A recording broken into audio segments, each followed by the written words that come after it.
All right.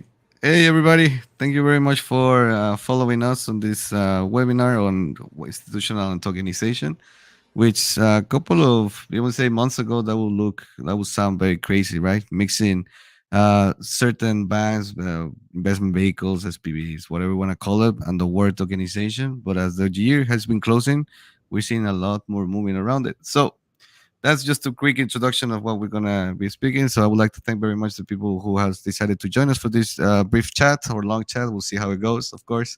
And I would like to everybody to make that introduction. So I'll start with Paul Taylor, please. Hello, just do an introduction yourself. Thank you. Sure. Hey, everyone. It's a pleasure to be here, and I'm looking forward to our discussion. Quick background about myself. I'm currently a venture partner at BlackRock. I've worked at BlackRock for a while, and I've been in crypto since 2011. And yeah, currently as my role at BlackRock, I've worked most closely with the private equity team, generally late stage venture all the way to pre-IPO, help with sourcing Web3 investments, building out our Web3 thesis, and have been a pretty big believer in Web3 as a whole pretty early on. Also had some good operating experience. Previously was the chief strategy officer of Fancy Studios. Briefly was the #1 gaming studio on Polygon, and have also been very active angel investing and advising in crypto since. So excited to be here. Thank you very much. Julian, please go ahead. Hi, guys. Thanks, Edwin, for the invite. Always a pleasure. And nice to meet you, Paul and Axel. I'm Julian Just. I'm one of the co-founders of Salion. So we're a digital asset management company based in Paris, France, and San Diego over in California. We run mainly two strategies. One is our VC fund, and we also run liquidity provision yield generation strategy, which is used for investment, but also for treasury management. And although we're not directly focused on real-world asset tokenization, through both of these strategies, we heavily interact with this niche of the ecosystem. So I look forward to telling you more about how we interact with it in a bit. Thank you. Amazing. And last but not least, Axel, what's up? Yeah, hi there. Axel here. I work for Accenture Innovation. My background is basically based on financial services, where I've been working for the main corporate investment banking departments of here in Spain. And a couple of years, almost 3 years ago, I moved to innovation, but I'm still very tied to financial services sector, because here at innovation, what we do is basically work all on the digital assets go-to-market strategies. So yeah, very into corporate sector. So yeah, hope it helps my point of view. Absolutely. Thank you very much for that. See, I'm loving this already chat because we have venture capital, consultancy, then we have an asset manager, and then we have a startup. So it's kind of like we can see, we can share a couple of insights from our perspectives. So let's start by that. Whoever wants to take the next question, let's begin, because I would like to see what are your perception against around tokenization and in the more broadened sense, digital assets, which is kind of like the trending word, right? We're no longer hearing cryptocurrencies or tokens, and now we're pushing everything to digital assets and on top tokenization. So yes, please feel free to share. I'm happy to start, and yeah, Axel, you can feel free to chime in. Yeah, I mean, overall, I think tokenization, at least in my personal opinion, is kind of inevitable, and it's already being adopted at scale, pretty rapidly over the past few years. I think the future, it'll grow a lot faster, and I guess maybe it's helpful to maybe define what tokenization means and what RWA means, and a lot of things in crypto and Web3. There's a lot of sort of narratives and hype around certain, I guess, topics and narratives, but the way I kind of see tokenization, it's very simple, right? Just simply tokenizing traditional assets, and I think that kind of comes in a lot of forms, whether it's traditional, I guess, tokenizing traditional assets such as like mutual funds, ETFs, real world assets as like real estate investments, even like hedge fund holdings, or even just real estate. I think, there's like, I guess, traditional financial tokenization, and there's like tokenization of really everything else is kind of how I view it, or really how I guess I sort of bifurcate it. But I've been a big believer. I mean, I know in crypto specifically around 2017, I guess, is when this really kind of first got its moment. I think at the time the technology stack wasn't necessarily ready, as well as a lot of just people in crypto weren't really educated on the topic yet. Versus now, I think there's a lot more serious interest. Speaking from like an asset manager perspective, of really all really traditional asset managers have been looking in at tokenization really around 2017, 2018, but very deeply since 2020, 2021.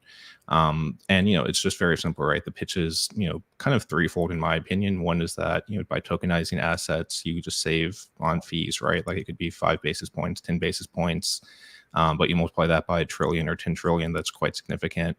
I think the second idea is around kind of transparency and speed of execution. That's quite important in the financial aspect of things. Traditionally, a lot of transactions could take an hour, a day, even a few days, and time is always money, so that's quite valuable.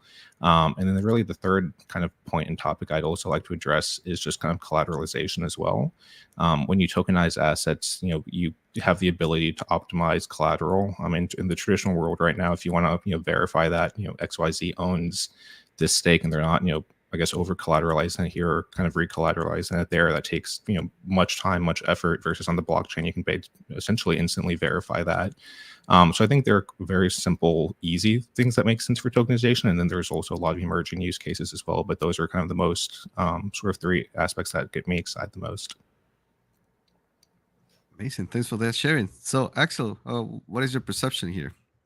Well, that's an interesting point, Paul. I think that it depends on the customer segment, right? Because it's not it's very different, the perception of the retail sector versus the wholesaler or the corporate one.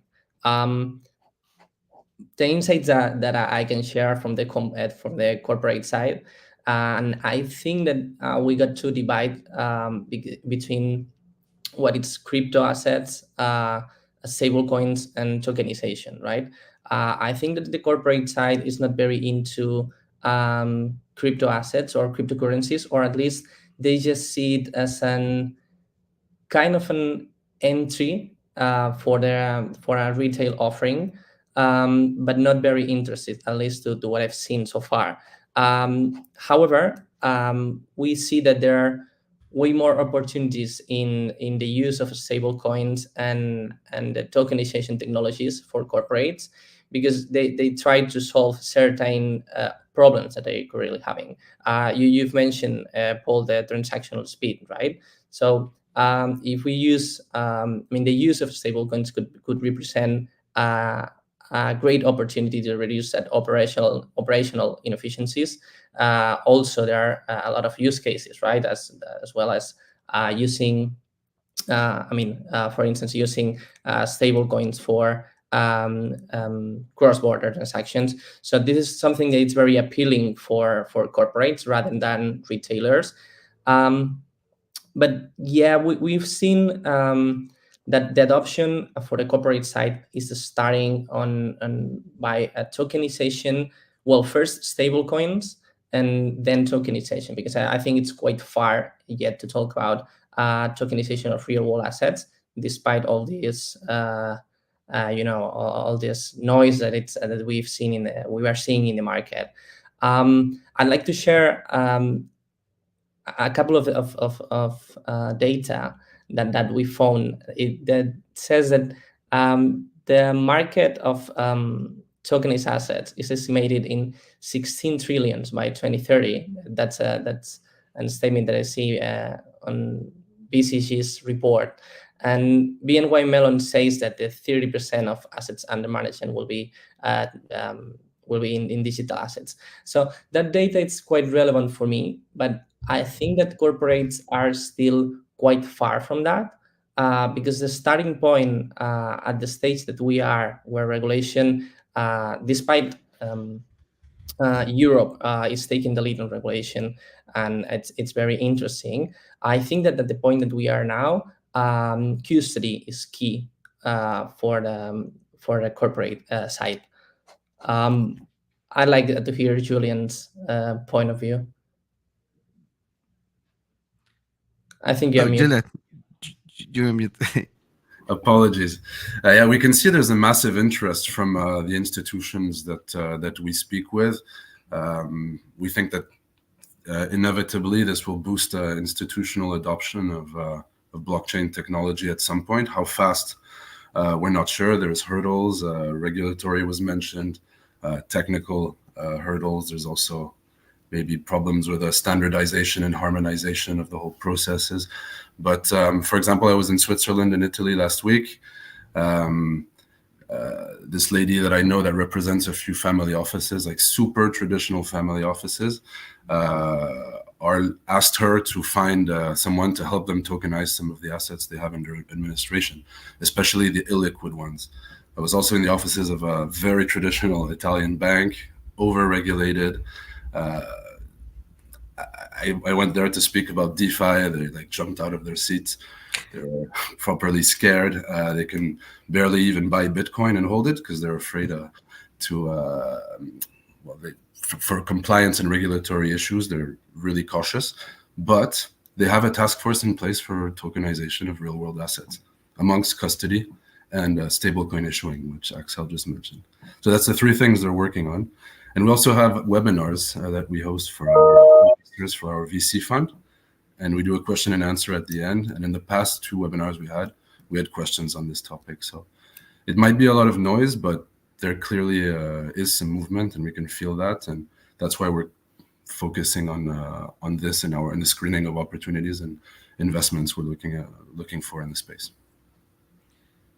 Yeah, I would like to actually ask you a question, because you were talking about liquidity and bringing all these assets on chain, but then we're used to having traditional assets and having financial instruments off chain, or even I would say non-digitized, or such as banking structure. But then there is this new world, the DeFi, right? I mean, how do you see this connection between a company jumping and tokenizing their assets, and then going for that kind of like next level, which is the DeFi? I mean, if it's your field, how do you see that happening? We see the tokenization of real-world assets as a bridge between the TradFi and DeFi. They're often opposed, but the tokenization of real-world assets probably brings these two worlds together instead of opposing them. There's a lot of aspects in which liquidity can be used in a much more efficient way. When assets are tokenized, it generates funds, it generates collateral, and we can generate yield on that collateral. So DeFi can also help the real-world asset space by generating yield through different techniques in DeFi. So that's what we're doing with our yield offering, basically providing liquidity on AMMs and decentralized exchanges, and there's very big synergies here that we can exploit with tokenization of real-world assets. Amazing. Now, switching a little bit more as an enabler, right? So there's a lot of potentially for DeFi and real-world assets and whatnot. But Paul, I would like to from your perspective, what do you think is the most enabler of tokenization to happen? Is it like a legal path? Is it like a custodian? Is it an issuance function? What do you think is going to be like the detonator here? Sure. And maybe I can speak a little bit from a sort of like US perspective. But I, in my opinion, there are 2 things. The first is probably regulations. I mean, first off, the US has been, I guess we're kind of sort of a little bit behind the ball when it comes to crypto regulations and kind of our philosophy around it. And unfortunately, we've had a lot of, I guess, other headlines that have been not favorable for the industry. But I do think legislators are working past that. We do have a lot of good folks kind of really moving the ball there. But I think a lot of it is also just kind of we're waiting for the U.S. elections. Honestly, we'll see if the SEC still has the direction and influence it does post election. I think a lot of asset managers are kind of waiting for that as more of a catalyst. But even regardless, though, I think regulations are moving in the right direction. And A lot of asset managers, it's, we want to do stuff in Web3 that we just can't do it right now because, legal and compliance says, is this a security, or what's the tax implication of this, or like, can this vehicle be structured like this? What's the liability? There are so many gray areas that, institutions are very risk oriented. And if there's kind of just uncertainty, institutions really like to avoid that. So, hopefully regulations will bring clarity, whether it's, quote unquote, like, positive or negative. I don't think that necessarily matters too much. I think just having some sort of defined regulation will be very helpful. So I see that as being like the first catalyst. But the second catalyst is really around liquidity. Institutions really care about that. I mean, you can probably value it the same level as risk. And for institutions, it's very important that when we enter and exit positions, it needs to be liquid. Like, we don't want to get in a position then we can't leave it for a month or a year. Like, it's very important that we have liquidity in and out. So I think a lot of kind of tokenized assets that are very liquid will probably become most popular. That'll kind of serve as like the first proof of concept for kind of tokenized assets broadly. And I think once a couple tokenized assets become highly liquid, and I'm talking about like 50 billion plus liquidity, I think that's a nice proof of concept for other assets becoming broadly tokenized at scale. So that's how I view it, at least from the US perspective here. Amazing. Thank you very much for that. And now, Axel, from an Accenture point of view, obviously you have like different size of clients, different requests. Probably they even push you some metaverse in the 2021. But what do you see the trend now happening in like this year? Or do you see more banks going for like CBDCs as an asset, or do you see other people trying to look for stable coins, or why not maybe some venture capital right there looking for rates, or like what is the most request you have seen in the space for digital assets currently? Okay, I'll try to structure the answer because first, I think we should differentiate between what institutional or corporates means, at least to me, because I think that Julian or Paul, can't remember now, mentioned that family offices. No, I think it was you, Julian. You were working with family offices that have some I mean, that are doing things in terms of tokenization, and I agree. But the kind of projects and clients that we have access to are bigger corporates. I mean, big corporates and banks. So we are not working so far, I mean, for the moment, with family offices.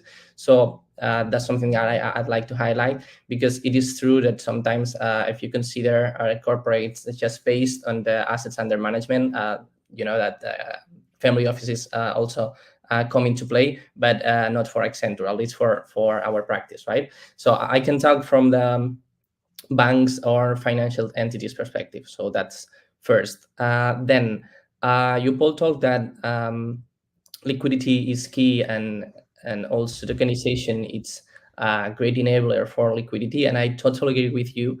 And I see that from the corporate on the corporate side, there are a lot of, well, not a lot, but I think that the major banks are doing great efforts and putting a lot of efforts on tokenization solutions.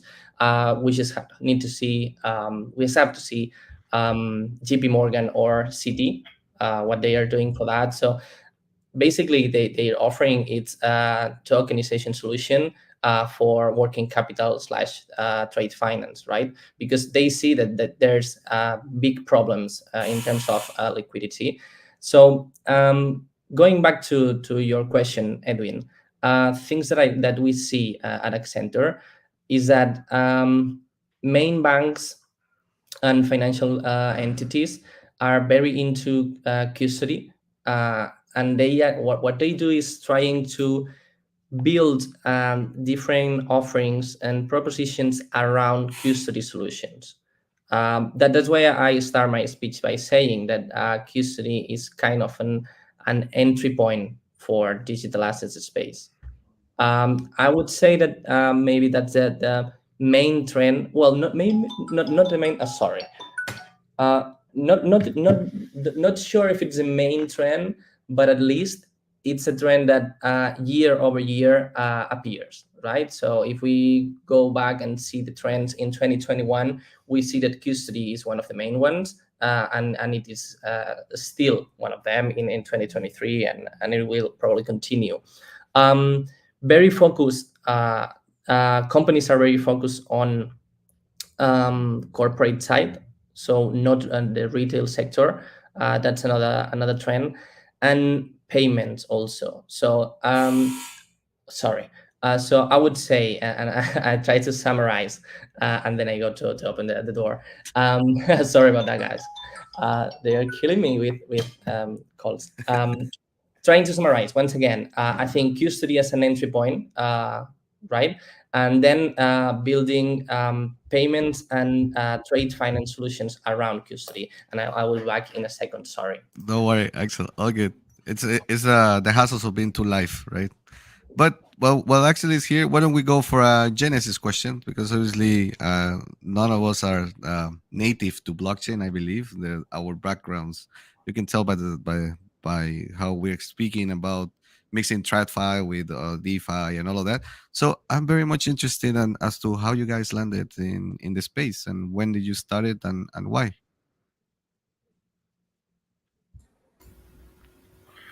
So yeah, I was introduced to Tim Enneking, our managing partner, through a person I'd been working with who is a veteran from the U.S. Navy who'd been investing in Tim's funds for 20 years.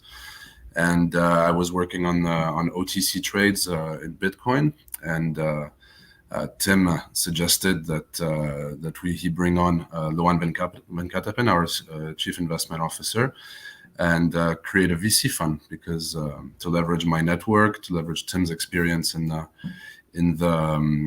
fund structuring and strategy space, and Loan's technical vision and deep knowledge of the decentralized finance space.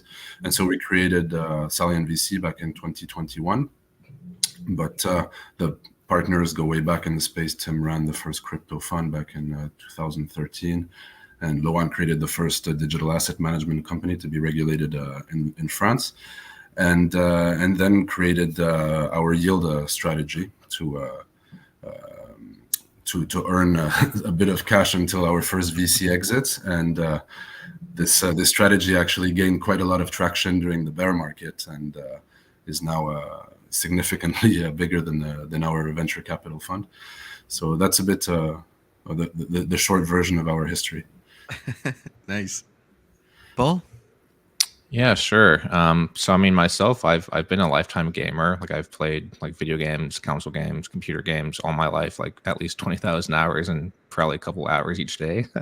And yeah, like I guess I got my introduction to Bitcoin around 2011. Literally played a game called Guild Wars. Like our guild just happened to use like a guild token as like a way to appreciate members and show loyalty over time. And we just so happened to use Bitcoin. So obviously our guildmates have done pretty well over time. But to be fair though, like around 2011, like Bitcoin was only trading at like $4 or something like that. I mean, no one really took it serious. It's been really interesting kind of just seeing the space evolve. So yeah, like I guess I've got a very early introduction, but began more seriously following the space around 2017 or so. That's when a lot of things picked up, especially from an institutional perspective. Institutions really started looking at the space, both from an adoption perspective as well as an investment perspective around 2016, 2017, 2018. So I got really more involved then. But yeah, I guess I've been early, and it's been interesting just seeing the narratives evolve over time, and it's a very exciting space to be in. Yeah, amazing. So Axel, what you went to do? Yeah, knock on the door. I was asking them how they got introduced to the space. So yeah, why don't you give us your perspective as well? How we, sorry, say again. Got introduced to the space. So when did you started actually being active in the blockchain Web3 digital asset space? Yeah, that's a good point. I think we got to go back to 2019 or 2018 when I first invested in Bitcoin, because I was working for a bank here in Spain, and one of my colleagues say, "Hey, have you heard about Bitcoin and so on?" And well, I just started investigating, and I think that was my first relation with digital assets ecosystem. And from then on, I just start investigating, at first from an investment perspective, and then I moved to the to the technical side and the use cases, and how these technologies could add value to the market and to our society. And yeah, during that time is when I moved to innovation, because it was from innovation where Accent was articulating all the value propositions and go-to-market strategies related to digital assets. Amazing. All right, so let's go back to the current trends and whatnot. There's a lot of positive sentiment now. Apparently, some people are even saying that 2024 might be the beginning of the next cycle, a positive one, a bull run. But we have to consider what happened. No? We went through a very harsh times, a bear market that hit not only in the crypto market but stock market. So I would like to know what is your like biggest takeaway from the last 2 years from going through that massive adoption where everybody was flushing in with money to the crypto to the desert. What would you like to say, like it's the one thing that we should take away from that?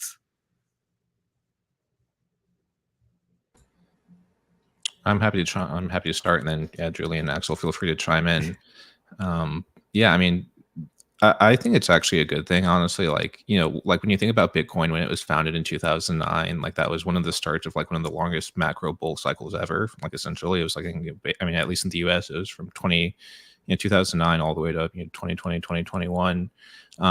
And like crypto as an asset class, I mean, it's debatable whether you view crypto as an asset class or not. I kind of tend to, at least the way capital moves in and out of it. Crypto is a very risk on asset, right? So, during sort of a risk on environment where, we have historically low interest rates and, there's a lot of stimulus checks coming out and it's a relatively easy money environment with low volatility, like, an asset like crypto would do phenomenal. And that's kind of exactly what happened.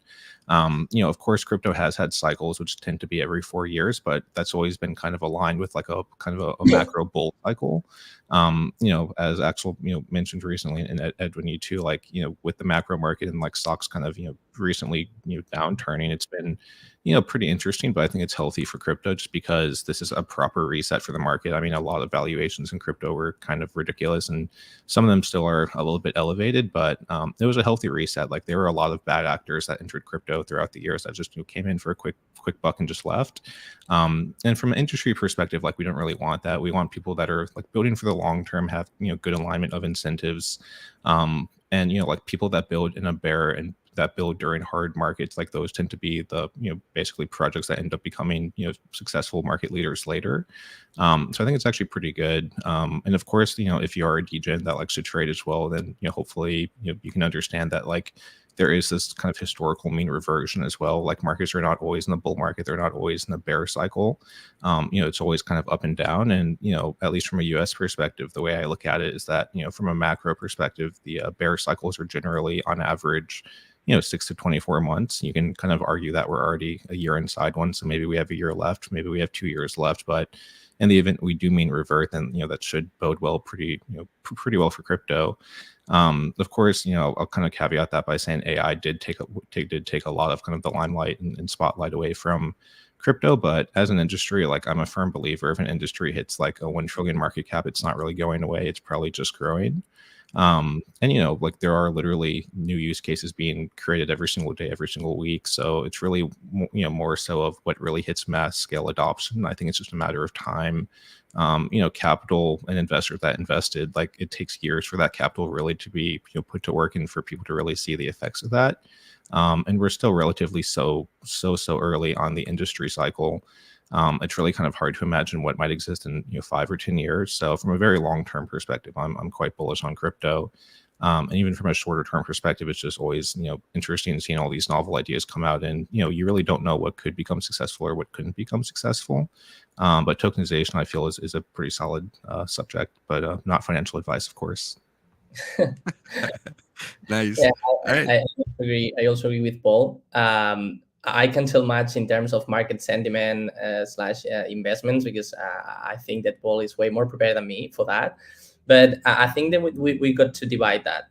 One thing is the moment of the market that we are at now. So in terms of investment, and I think that financial entities that have been here way longer than us know that new markets and products need time to mature. So that's probably an increasing trend, an increasing interest for financial entities to get into crypto. But I think that's on the investment side. But another trend is the interest to use that technology for building different use cases and slash products and services on that. And I think that's something that I think that that's a trend that it confirms year over year.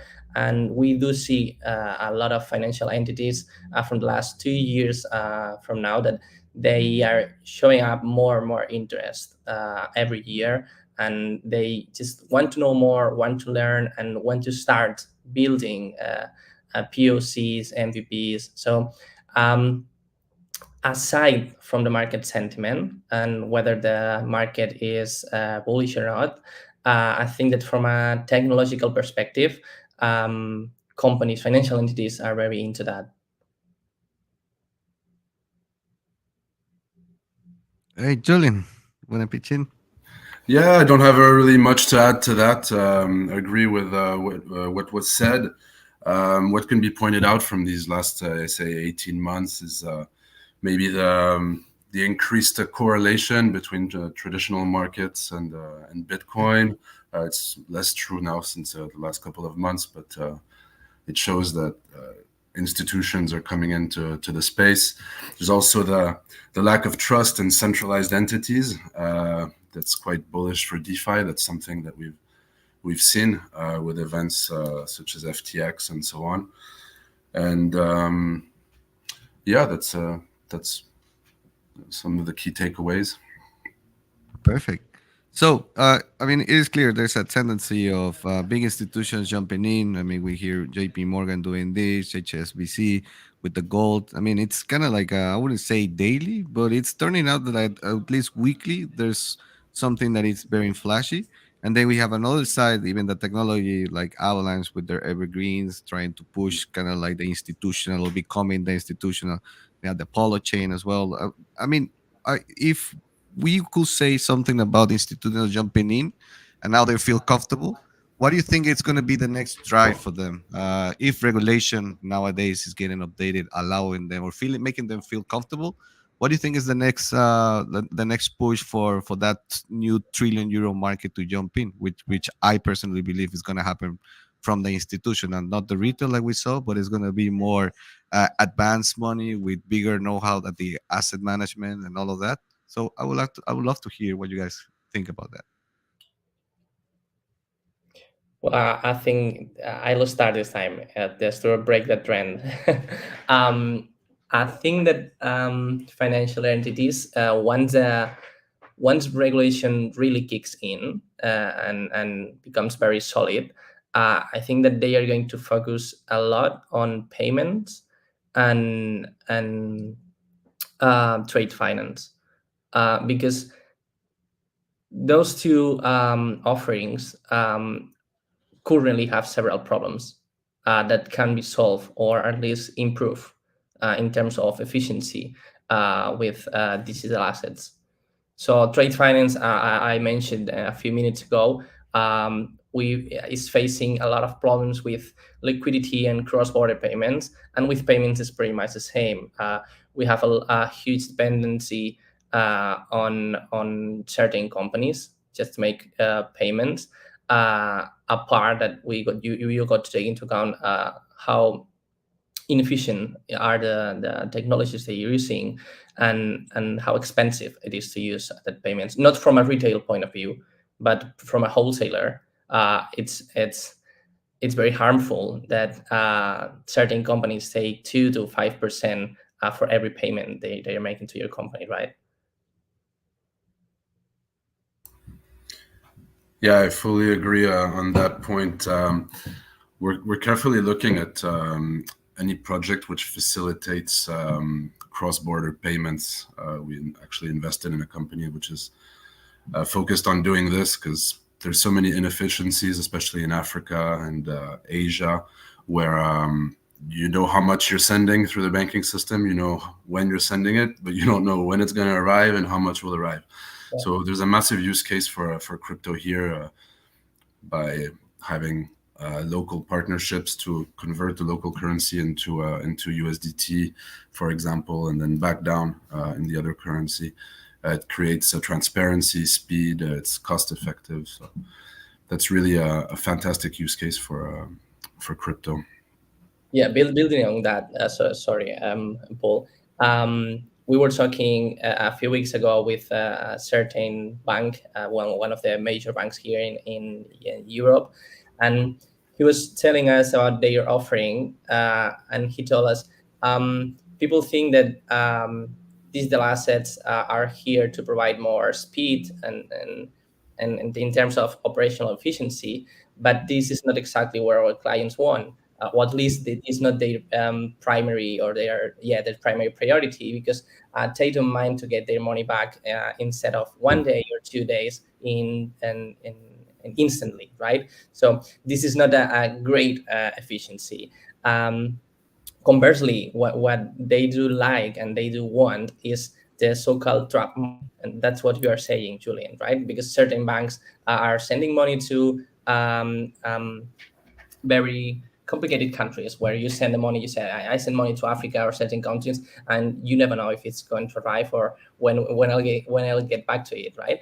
So if your solution and your product offers you that guarantee, is guaranteeing you that you can get your money back whenever you want, that's a great asset for them.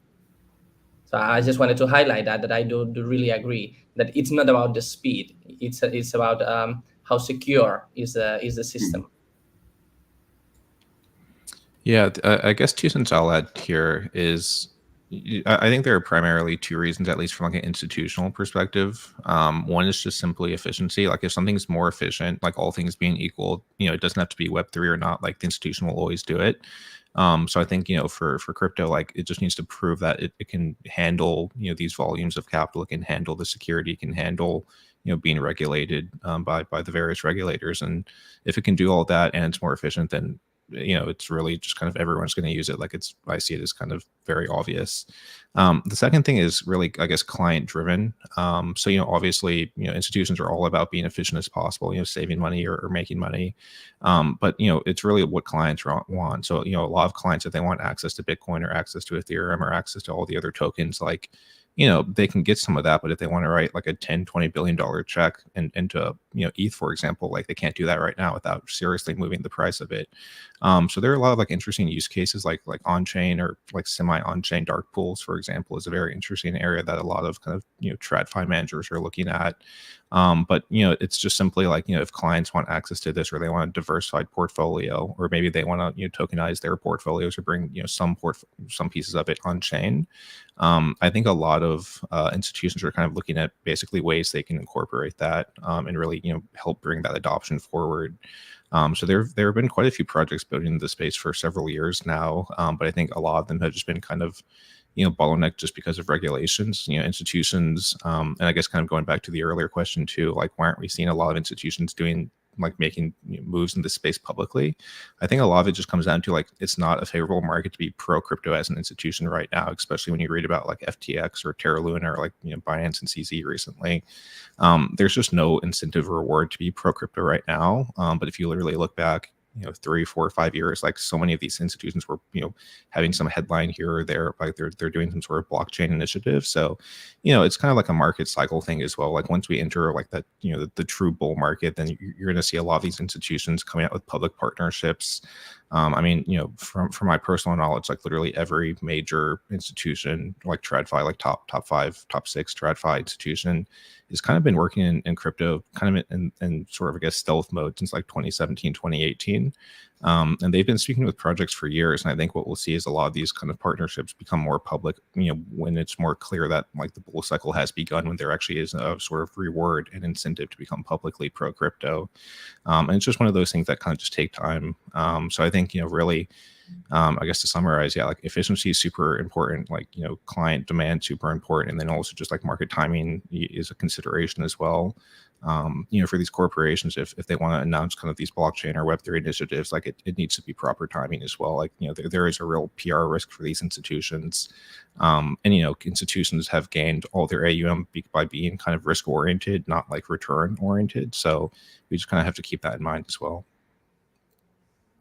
Amazing. So, I mean, it is very clear that, I mean, a couple of years ago, the talk about blockchain was more about traceability, kind of like on different sectors and whatnot. But I think the real use case was always financials in here, and it has always been about either tokenizing your portfolio or cross country payments or asset settlement or reconciliation processes. So I think that the thrive is definitely financial, but it would be curious because now we're obviously in a globalized world. What do you see the next power happening? Is it going to be an America or Latin America where they're going to be the biggest adoption? Because obviously there's still some on bank or inefficiency. Or is it going to be like Africa, which is super on bank, or Asia, which is kind of like pushing that regulation or allowing for certain financial services to be already put in chain? Or maybe Europe, just leaning the way, cleaning a little bit the cryptocurrency mess with Mica or whatnot. UK just established that the UK funds, they have a clear pathway as to how they can get a fund tokenized. So I mean, there's a lot of evolution everywhere, but at the macro level, I would like to know where you see that next boom happening, or who's going to be at the forefront for the next let's call it bull run.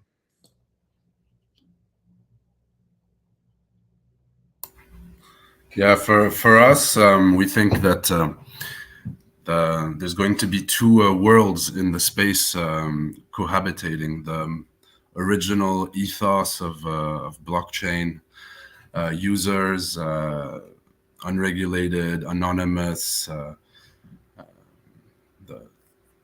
the historical blockchain crowd, and in parallel will coexist a regulated world, more onshore, more US, more Europe, more institutional, fully regulated with institutional investments. And clearly, yeah, in Africa, there will also be a major use case because like Nigeria, for example, is the country in the world with the largest crypto usage penetration because of the inefficiencies of the banking system, the fact that people have phones, but they don't have computers, or they're often unbanked. So yeah, that's how we see the world going forward in the crypto space. These two parallel worlds that are often opposed, but which can live together.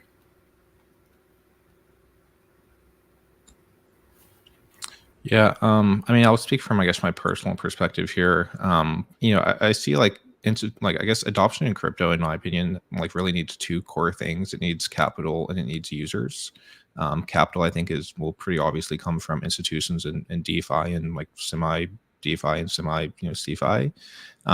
When trillions of capital enter crypto, that provides liquidity throughout the entire ecosystem, and that's really what's needed to sustain an industry for the long term. I think that's kind of already happening. We're in the very early days, but we'll really see adoption of that speed up pretty quickly over the next few years, I think. But the other thing is just like where users and in like actual use cases like going, right? And like when I actually left BlackRock and then kind of joined crypto full time at Fancy, like my thesis there is like for example, gaming, right? Gaming has 3 or 4 billion users, and like what are people doing in their free time? Like across every single demographic, gaming is always like the number 1 or number 2 pastime that people do. So I think on-chain gaming is an interesting area of like users. I think it's super early. Like we won't see real momentum over the next like 2 or 3 years, but after that, there's going to be like this explosion probably. And then the other one's like social media, right? Like your Facebook, your TikToks, like 4 or 5 billion people have social media. Haven't seen too much like serious projects that have gotten a lot of traction recently in that area, but I think that's sort of inevitable. But kind of a passing thought that's like important to consider as well, as like Web3 is also just at a very high level just a tech stack, right? It's a tech stack that you can put on top of a lot of traditional Web2 tech stacks. And when you think about it like that, it's just what industries can really benefit from Web3, and I think almost every single industry can. So I won't say there are certain areas that are really well positioned, but I think like every single industry can probably benefit in one way or the other. Like the degree that it can benefit, or like the use cases, obviously will vary pretty significantly. But yeah, from a financial standpoint, like basically tokenizing illiquid funds, liquid funds, traditional funds, public funds, private funds. I think all of that really makes a lot of sense. Tokenizing like treasuries, for example, is a really interesting area as well. But on the use case side for users, I think really kind of everything makes sense. Like there's a lot of narratives around like modular building to allow flexibility. I think that's pretty important. Like have flexible use cases. But yeah, gaming, social media, just like even retail, like consumer fashion. I think these are all very important areas that crypto is still building in. And that said, like in terms of like the investment opportunities, like every single industry has amazing opportunities. Some of them might make sense, some of them may not make sense, but it's been really encouraging just seeing like the entire industry grow, and there's lots of opportunities everywhere. Interesting. Yeah, well, considering that I'm very, very bad when making predictions, and I don't have a clear view on what's going on Asia, I would say that Europe will take the lead, and well, will continue being the leader. And I just based that rationale on regulation.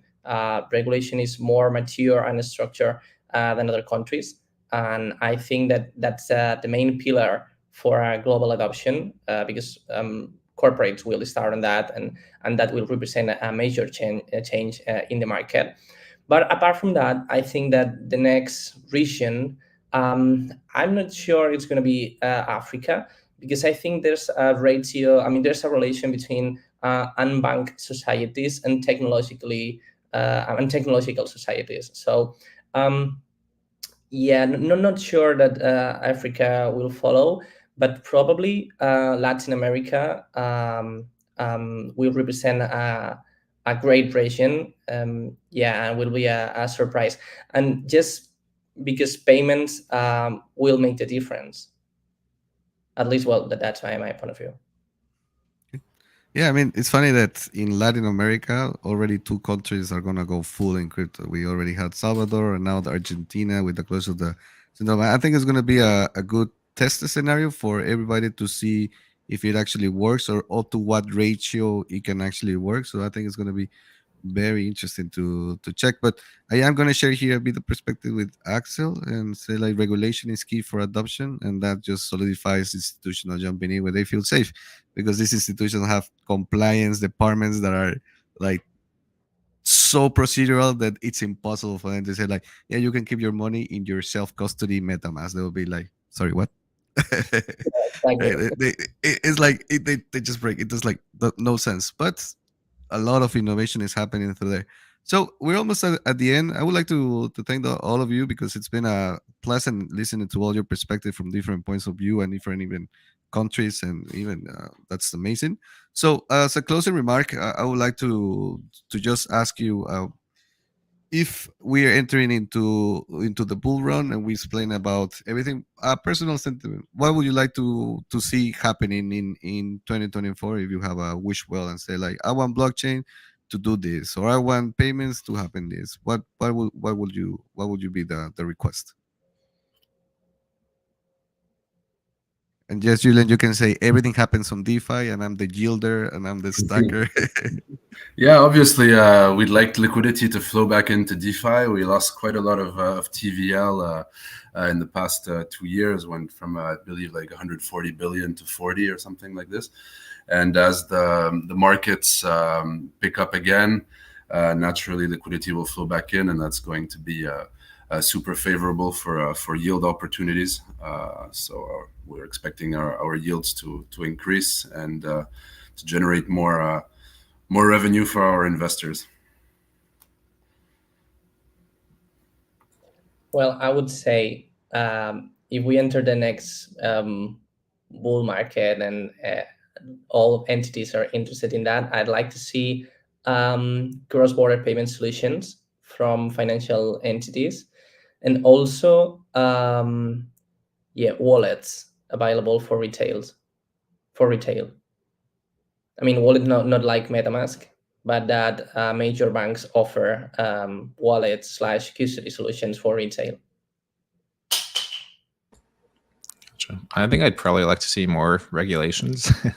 Just like have it done when sentiment's high. I think hopefully it'll be a lot faster and easier to get past. But I suppose, like, jokes aside, though, yeah, just more use cases. I just want to see more people in crypto. Like, we're all in the crypto bubble, and like we have to realize the entire industry is, from a user, like an active, true user, not just payment or investor perspective, is really small right now. So I want to see like more use cases come out. I want to see some project that truly has 10 million people doing stuff, not investment related, not just speculating, sort of related. If someone's like just doing stuff for fun and it just happens to be decentralized, I think that would be really neat. So I think that's what I'm most looking forward to. Amazing. So on my end, I'm also gonna say I just want the world to get tokenized. That's super simple. Let's do it tomorrow, and that's it. Well, it's been an absolute pleasure. Gonna tell everybody, please follow these three gentlemen. They had a lot to say and a lot of knowledge. So imagine what they do on their day to day. And it's been an honor having you here, and looking forward for a recap in 2024 where we can say if our wishes happen or they did not, and maybe we have to wait for 2025. So thank you very much, and have everyone a lovely night. Bye. Thanks to you. Thank you, guys. Thanks, Bye. Edwin. Thank you, everyone.